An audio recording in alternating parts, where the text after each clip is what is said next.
आप सब बहुत शॉर्ट नोटिस पे आए हम सबके आमंत्रण पे। सभी पत्रकार साथियों का बहुत धन्यवाद देता हूँ। और आज जो विषय है, आज आप सबने देखा होगा कि ऑनरेबल कोर्ट ने जो दिल्ली के मुख्यमंत्री हैं श्रीमान अरविंद केजरीवाल जी, उनको तिहाड़ जेल भेज दिया है।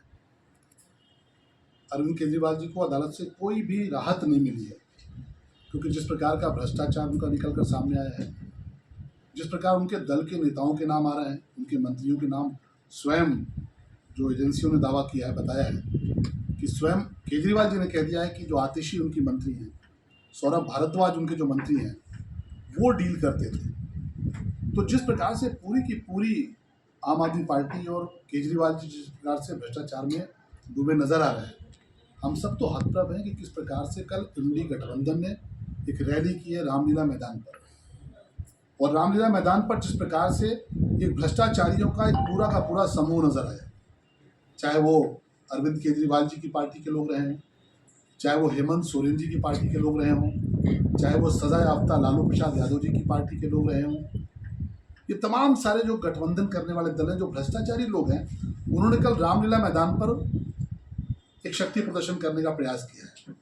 लेकिन देश की जनता हतप्रभ है ये देखकर कि अरविंद केजरीवाल वही हैं जो पानी पी पी कर ये कहते थे कि राहुल गांधी भ्रष्टाचारी हैं, उनको जेल भेजो, सोनिया गांधी भ्रष्टाचारी हैं, उनको जेल भेजो, लालू प्रसाद यादव भ्रष्टाचारी हैं, उनको जेल भेजो।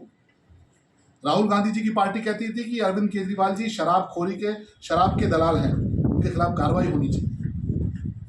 कांग्रेस पार्टी ने दिल्ली में प्रदर्शन किया, मांग की सरकार से कि जो शराब का घोटाला वो उसकी जांच की जाए। लेकिन जिस प्रकार से ये पूरा का पूरा गठबंधन आपको नजर आ रहा है, पूरी तौर पर भ्रष्टाचारियों का एक गठबंधन है। अरविंद केजरीवाल जी जेल काट रहे हैं, लालू प्रसाद यादव सजा याफ्ता होकर हैं, हेमंत सोरेन जी देखिए जेल काट रहे हैं, संजय सिंह जेल काट रहे हैं, मनीष सिसोदिया जेल काट रहे हैं, सत्येंद्र जैन जेल काट रहे हैं। और जब कुछ नहीं मिलता, इनका जब भ्रष्टाचार पकड़ा जाता है, इनकी जब बेईमानी पकड़ी जाती है, तो ये इस पूरे मामले को पॉलिटिकल करने का प्रयास करते हैं। लेकिन इस सवाल का इनके पास कोई जवाब नहीं होता कि सत्येंद्र जैन इतने लंबे समय से जेल में है, आपने कोर्ट से जमानत क्यों नहीं दिलवाई उनको? अगर वो सही थे तो इस देश में न्यायपालिका सर्वोपरि है। संजय सिंह को अभी तक जमानत क्यों नहीं मिली? आपके मनीष सिसोदिया जी को जमानत क्यों नहीं मिली? अरविंद केजरीवाल जी को तिहाड़ जेल क्यों जाना पड़ा? तो तमाम सारे जो भ्रष्टाचार के इनके जो प्रमाण हैं वो सबके सामने आ चुके हैं। और ये देश देख रहा है कि जिस प्रकार से माननीय मोदी जी ने कहा था कि न खाऊंगा न खाने दूंगा, भ्रष्टाचारियों के खिलाफ जो उन्होंने बिगुल फूंक रखा है, उससे चाहे केजरीवाल जी की पार्टी हो, चाहे कांग्रेस पार्टी हो, चाहे आरजेडी हो, चाहे समाजवादी पार्टी हो, सब बौखलाए हुए हैं। क्योंकि आम आदमी का पैसा लूटते रहिए, लोगों का अधिकार लूटते रहे। और आज जब मोदी जी की सरकार कार्रवाई कर रही है, आज जब भ्रष्टाचारियों के खिलाफ कार्रवाई हो रही है, तो एक प्रकार की बौखलाहट नजर आ रही है। और इसलिए हम कहते हैं कि ये पूरा चुनाव ईमानदार सरकार बनाम भ्रष्टाचारियों के गठबंधन से है। एक एक व्यक्ति भ्रष्टाचारी है। पूरा इंडी गठबंधन आप उठाकर देख लीजिए, हर एक व्यक्ति का जो चरित्र है, उस चरित्र के बीच सामने आपको 2, 4, 10 मामले भ्रष्टाचार के नजर आएंगे। कोई भी हो, केजरीवाल हो, संजय सिंह हो, मनीष सिसोदिया हो, लालू प्रसाद यादव हो, समाजवादी पार्टी के नेता हो, एक एक व्यक्ति के सामने आपको भ्रष्टाचार के मामले नजर आएंगे। और इसलिए देश की जनता कल की इनकी रैली देखकर हतप्रभ है कि जो लोग ईमानदारी की कस्में खाते थे, इसी रामलीला मैदान से अरविंद केजरीवाल ने अपना आंदोलन शुरू किया था, ईमानदारी का आंदोलन कि हम ईमानदार सरकार लेकर आएंगे। लेकिन उसी रामलीला मैदान पर कल जो नुमाइश हुई है, कल जो तमाशा हुआ है, भ्रष्टाचारियों का जो पूरा एक समूह खड़ा हुआ है, उसको देखकर देश की जनता समझ चुकी है कि ये पूरा जो आने वाला समय है, 2024 का जो चुनाव होने जा रहा है, एक ईमानदार नेतृत्व जो श्री नरेंद्र मोदी जी के नेतृत्व में है, उसके बनाम भ्रष्टाचारियों का मुकाबला है। और देश की जनता इन भ्रष्टाचारियों को समय आने पर जरूर जवाब देगी, इनका जरूर हिसाब किताब करेगी। देश और सत्ता बन के रह गई, क्या कह रहे हैं सब लोग, उसके लोग भाग रहे हैं सब। देखिए, ये पूरी तौर पे स्वार्थ का गठबंधन है, कोई नीति का गठबंधन नहीं है। आप देखिए, ममता बनर्जी जी ने कह दिया हम अकेले चुनाव लड़ेंगे। पंजाब में आम आदमी पार्टी ने अपने कैंडिडेट अनाउंस कर दिए। बिहार में देखिए आरजेडी ने कैंडिडेट अनाउंस कर दिए। पप्पू यादव को उन्होंने देखा, पप्पू यादव जाके प्रणाम करके आए थे, चरण रज लेकर आए थे लालू प्रसाद यादव की, तेजस्वी यादव की, कांग्रेस पार्टी ज्वाइन किए थे। कल परसों रोते हुए नजर आए कि हम तो पूर्णिया नहीं छोड़ेंगे, वहां से कैंडिडेट अनाउंस हो गया आरजेडी का। तो कोई नीतियों का मेल नहीं है, कोई विचारों का मेल नहीं है, कोई सिद्धांतों का कोई गठबंधन नहीं है।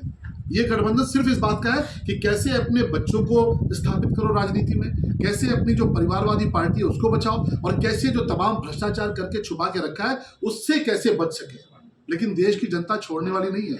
देश की जनता खूब महसूस कर रही है कि चाहे लाख गठबंधन कर लें, लेकिन आपस में सिर पुटौल है, आपस में मारामारी है, आपस में झगड़े हैं। और ये गठबंधन है कौन सा? ये गठबंधन वो है जिस गठबंधन ने देश के खिलाफ बोला। जब धारा 370 का विषय आया, आप उठाकर देख लीजिए, यही कांग्रेस पार्टी, यही समाजवादी पार्टी, यही आरजेडी, यही आम आदमी पार्टी धारा 370 के मसले पर किसके साथ खड़े रहे? पाकिस्तान की भाषा बोलते रहे। सनातन को डेंगू बताया तो स्टालिन के बेटे ने, उदयनिधि ने, और सनातन को डेंगू और सनातन को मलेरिया बताने वालों को साथ ही खड़े रहे, सनातन का अपमान किया। भगवान राम का मंदिर बना, इन सारी पार्टियों ने बाइकआउट किया। भगवान राम का मंदिर ऑनरेबल सुप्रीम कोर्ट के आदेश से बना, और श्री राम जन्मभूमि ट्रस्ट ने सबको न्योता भेजा, लेकिन इन्होंने भगवान राम का भी अपमान किया। तो जिन लोगों ने भगवान राम का अपमान किया, जिन लोगों ने सनातन को डेंगू मलेरिया बताया, जिन लोगों ने इस देश के खिलाफ काम किया, ये पूरी लड़ाई देश के वफादारों बनाम देश के गद्दारों की होने जा रही है। देश के वफादार वो जो धारा 370 हटने पर जश्न मनाते हैं, उत्साह मनाते हैं, और गद्दार वो जो धारा 370 हटने पर मातम मनाते हैं। एक न्यायिक प्रक्रिया होती है, कानून की प्रक्रिया है। और आज जो आप ही लोगों के चैनल के माध्यम से हम लोग जो खबरें सुन रहे हैं कि उसमें बाकायदे ईडी की पूछताछ में अरविंद केजरीवाल ने 2 लोगों के नाम ले लिए हैं, आतिशी के और सौरभ भारद्वाज के। ये नाम तो अरविंद केजरीवाल जी ने लिए हैं, और उन्होंने कहा कि भाई जो व्यक्ति डील करता था पैसे की, वो मुझे रिपोर्ट नहीं करता था, इनको रिपोर्ट करता था। तो भ्रष्टाचार में तो पूरी की पूरी पार्टी डूबी हुई है। अरविंद केजरीवाल वही तो हैं जो कहते थे बंगला नहीं लेंगे, बंगला लिया कि नहीं लिया? शीश महल बना लिया कई 100 करोड़ का। कहते थे कि हम गाड़ी नहीं लेंगे, सरकारी गाड़ी, बीच में तमाशा करते थे, वैगनार से घूमते थे। अब ये गाड़ियों का काफिला चलता है अरविंद केजरीवाल के साथ। कहते थे कि हम सिक्योरिटी नहीं लेंगे, अब पंजाब से लेकर न जाने कौन कौन से राज्य की सिक्योरिटी उनके पास होती है।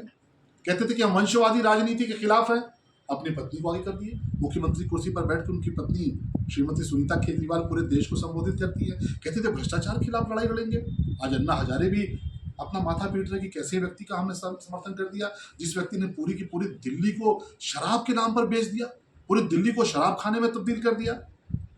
तो राजनीति के सबसे बड़े नटवरलाल अगर कोई निकले तो अरविंद केजरीवाल निकले, उनकी पार्टी के लोग निकले। जेल से घोषणाएं कर रहे हैं सर कि ये किसी भी पॉलिटिकल व्यक्ति पर आरोप लग जाता था, कहते थे कि इनके खिलाफ कार्रवाई करो, इनको जेल भेजो, इनको फौरन के खिलाफ कार्रवाई करो। शीला दीक्षित जी के खिलाफ क्या क्या नहीं बोला उन्होंने, बाकी नेताओं के खिलाफ क्या क्या नहीं बोला, केवल आरोप लगने भर से। और आज हैरान है पूरा देश कि एक व्यक्ति जिसको कोर्ट से राहत नहीं मिली, सुप्रीम कोर्ट के दरवाजे तक गए और आज तिहाड़ जाना पड़ा है। ये अपने आप में बहुत विडंबना की बात है, दुर्भाग्यपूर्ण बात है। इस देश की सियासत का एक काला अध्याय है कि तिहाड़ में बैठा एक व्यक्ति दिल्ली की सरकार चलाएगा, दिल्ली का मुख्यमंत्री होगा। क्यों? क्योंकि अरविंद केजरीवाल को अपने पद से इतना लालच है, अपने मुख्यमंत्री कुर्सी से इतना लालच है कि वो मुख्यमंत्री कुर्सी छोड़ने को तैयार नहीं। उनको ये पता है कि उनके पास जनाधार नहीं है। अगर जनाधार होता तो डंके की चोट पर मुख्यमंत्री कुर्सी छोड़ते, लेकिन उनको पता है कि वो जनाधार खो चुके हैं। दिल्ली समेत पूरे देश के लोग जान रहे हैं कि अरविंद केजरीवाल इस देश के सबसे बड़े भ्रष्टाचारी हैं, और इसीलिए वो मुख्यमंत्री की कुर्सी छोड़ना नहीं चाहते।